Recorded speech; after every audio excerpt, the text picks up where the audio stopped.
தமிழக மக்களின் உரிமை மீட்க தலைமுறை காக்க நடைப்பயணத்தில் அரியலூர் மாவட்டம் பெரியநாகலூர் சென்றுள்ள பாமக தலைவர் அன்புமணி ராமதாஸ் செய்தியாளர்களை சந்தித்தார். அந்த காட்சிகளை பார்க்கலாம். சுவாசிச்சு ஏகப்பட்ட பிரச்சனை வந்துட்டு இருக்குது.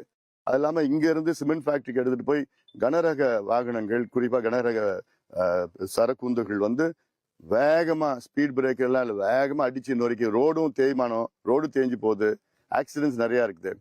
இதுல என்ன வருத்தம்னா, இங்க இருக்கின்ற மக்களாக இவர்கள் கருதவில்லை. இந்த தொழிற்சாலைகளும் சரி, அரசும் சரி, பாவப்பட்ட மக்களாக இங்கு வாழ்ந்து கொண்டிருக்கின்றார்கள். இவங்க என்ன பாவம் செஞ்சாங்கயா? இந்த மண்ணுல பிறந்ததை தவிர இந்த மண்ணுல இவங்க கிட்ட 1000 ரூபாய் ஒரு ஏக்கர், 1500 ரூபாய் ஒரு ஏக்கர், 2200 ரூபான்னு ஒரு ஏக்கர் பிடுங்கி எடுத்து இது போன்ற முதலாளிகளுக்காக லஞ்சத்திற்காக பிடுங்கி கொடுத்த கடந்த ஆட்சியாளர்கள். ஆனா இன்னைக்கு வரைக்கும் ஒரு ஹாஸ்பிட்டல் கூட கிடையாது இந்த பகுதிக்கு. ஏன் இவ்வளவு லட்சக்கணக்கான கோடி வருமானம் வருகின்ற இந்த தொழிற்சாலைகள், ஏன் அடிப்படையில நல்ல சாலைகள், நல்ல ஒரு இலவச மருத்துவமனை, நல்ல அழகா வச்சுட்டு போறது உங்களுக்கு என்ன பிரச்சனை? ஏன் நல்ல பள்ளிக்கூடங்களை கட்டி கொடுத்து இந்த பிள்ளைங்களை படிக்க வைக்கலாமே?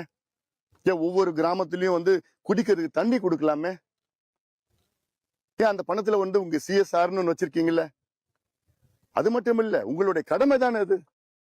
இந்த மண்ணையும் மக்களையும் விவசாயத்தையும் தண்ணியும் அழிச்சு நீங்க கொள்ளடிக்கிறீங்க. பணத்துல வச்சு லட்சக்கணக்கான கோடி கொள்ளடிக்கிறீங்க.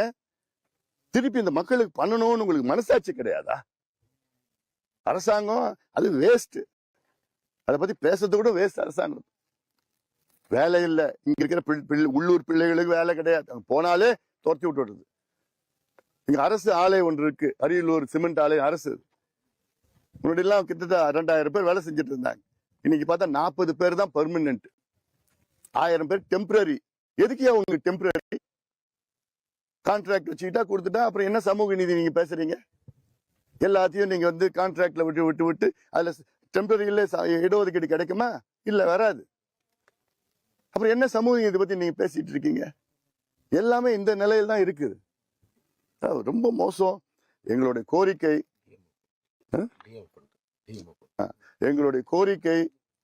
இங்க இருக்கின்ற மக்களுக்கு சரியான முறையில அவங்க நிலத்துக்கு சரியான இழப்பீடு கொடுக்கணும். ஒண்ணு. ரெண்டாவது, வேகமாக சரக்குந்துகள் போயிடுச்சுன்னா அதை நிறுத்தினோம். நாங்க ஓரம் கட்டிடுவோம், நாங்களே நிறுத்திடுவோம். அதை இப்ப நான் சொல்ல போறேன். இனி செல்லும் இடமெல்லாம் செய்தி. தந்தி டிவியின் வாட்ஸ்அப் சேனலை ஃபாலோ பண்ணினா செல்ல இருக்கும் இடமெல்லாம் செய்தி. இதோ QR கோட் இப்பவே ஸ்கேன் பண்ணுங்க, ஃபாலோ பண்ணுங்க.